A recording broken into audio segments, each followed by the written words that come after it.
Sabe quando uma única frase na Bíblia parece que vira a nossa compreensão do tempo de cabeça para baixo? Hoje a gente vai mergulhar numa passagem de Efésios que fala do poder de Cristo de um jeito que atravessa eras. Pode parecer só um detalhe, mas como a gente vai ver, revela uma estrutura incrível sobre a história da salvação. Ouve só que afirmação poderosa. O apóstolo Paulo diz que Cristo foi exaltado acima de absolutamente tudo. Não só neste século, mas também no vindouro. Tá, mas o que isso quer dizer na prática? Essas palavras escondem um significado bem mais profundo do que parece à primeira vista. E aqui está a grande pergunta que a gente vai desvendar. O que Paulo queria dizer com este século e o vindouro? Seria só uma forma de falar do presente e de um futuro bem distante?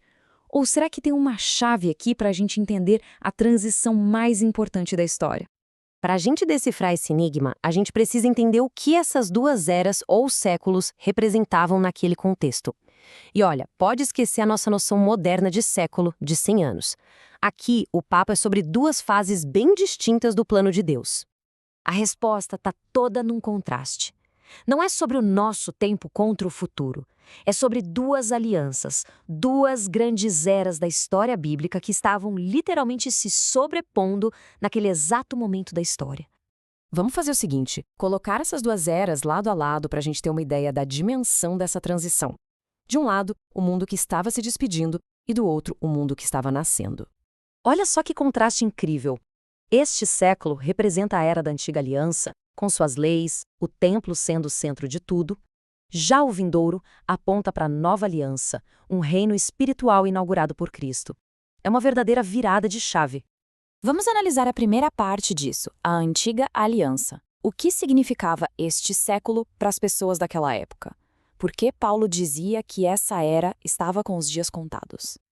Então, este século era a era da antiga aliança. Naquele momento, o Templo de Jerusalém, o coração do judaísmo, ainda estava lá, de pé, só que o seu sistema já tinha sido superado pela cruz. Era uma era que estava visivelmente caminhando para o seu fim, algo que se concretizou poucos anos depois com a destruição do templo. Agora, vamos virar a página e olhar para essa nova era que estava raiando, o vindouro. O que essa nova realidade significava para os primeiros cristãos? Bem, o vindouro era a nova aliança, o reino de Cristo. Um reino não físico, mas espiritual, que já tinha começado com Jesus e que, segundo os apóstolos, estava ali, prestes a se manifestar com tudo para aquela geração. E aqui está o pulo do gato. Paulo não estava falando do seu presente contra um futuro distante, de milênios depois. Ele estava descrevendo um momento único na história. A sobreposição de duas eras, a transição da antiga para a nova aliança. Um mundo estava dando lugar ao outro.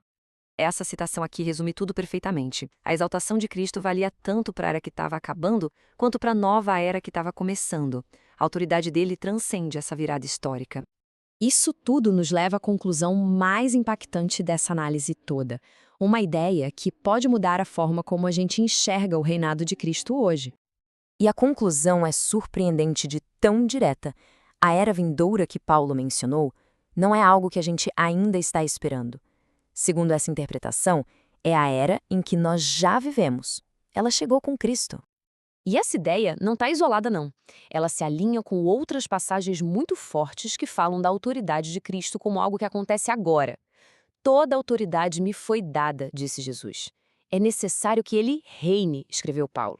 Percebe? Os verbos estão no presente. Não são promessas futuras, mas declarações de um status atual. Portanto, a grande conclusão é que a gente vive hoje na era vindoura, que os profetas tanto esperaram. Uma era definida não por um templo de pedra, mas pelo reinado soberano de Cristo sobre todas as coisas, aqui e agora. E a gente termina com uma pergunta para reflexão. Se a era do reino já chegou e Cristo reina com toda a autoridade, como é que essa verdade transforma a nossa maneira de ver o mundo e o nosso propósito nele? É um pensamento poderoso para a gente levar daqui. Valeu por acompanhar a gente nessa análise.